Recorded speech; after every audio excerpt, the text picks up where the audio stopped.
അള്ള പറയാത്ത കുറെ കാര്യങ്ങൾ ദീനാന്ന് വിചാരിച്ച് ചെയ്യണുണ്ടല്ലോ ആൾക്കാർ. പറഞ്ഞിപ്പോ റമദാനക്ക് പിന്നെ ഒറ്റക്ക് രാവിലെ ലൈലത്തുൽ ഖദറിനേക്കാൾ വലിയ ആഘോഷമാണ് ഏത്? പിന്നെ റമദാൻ 17 എന്താണ് ബദരീങ്ങളാണ്. ആൾക്കാർ എന്തൊരു പരിപാടിയായിട്ട് റമദാനൊക്കെ അത്. ഓരോ പള്ളിക്ക് ചെന്ന് ആ പള്ളിക്ക് റമദാന്റെ 30 ദിവസത്തിൽ നടന്ന ഏറ്റവും വലിയ പരിപാടി ആ പരിപാടിക്കാണ്. അപ്പോ അള്ളാഹുവിന്റെ അടുക്കൽ ശിർക്കായ എല്ലാ അമലും ബാത്തിലാക്കുന്ന നോമ്പ് മുഴുവൻ പോകുന്ന ഒരു പരിപാടിയാണ്. അതിപ്പോ ആർക്കും പറഞ്ഞാൽ മനസ്സിലാക്കാൻ വലിയ ബുദ്ധിമുട്ടൊന്നുമില്ല. ഇപ്പൊ നമ്മള് ഇന്ന് നോമ്പറക്കാൻ വേണ്ടിയിട്ട് ഇപ്പൊ നമ്മള് ഇറച്ചി വാങ്ങൂലേ.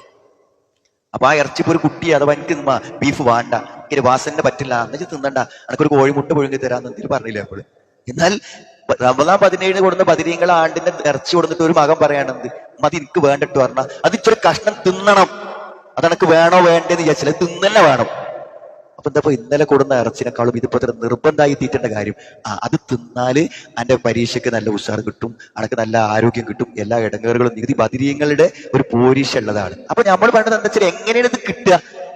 ഈ ഇറച്ചി വന്ന് എങ്ങനെയത് കിട്ടുക? ആ ഇറച്ചി അള്ളാഹ്ക്ക് വേണ്ടി അർത്ഥമല്ല, അത് ബദരീങ്ങൾക്ക് വേണ്ടി അർത്ഥമാണ്. അതുകൊണ്ട് ബദരീങ്ങൾ എന്ത് ചെയ്യും? നമ്മുടെ ജീവിതത്തിൽ ഇടപെടും. എങ്ങനെ ഇടപെടും? മരിച്ചുപോയ ആൾക്കാർ സ്വഹാബത്ത് എങ്ങനെ ഇടപെടും?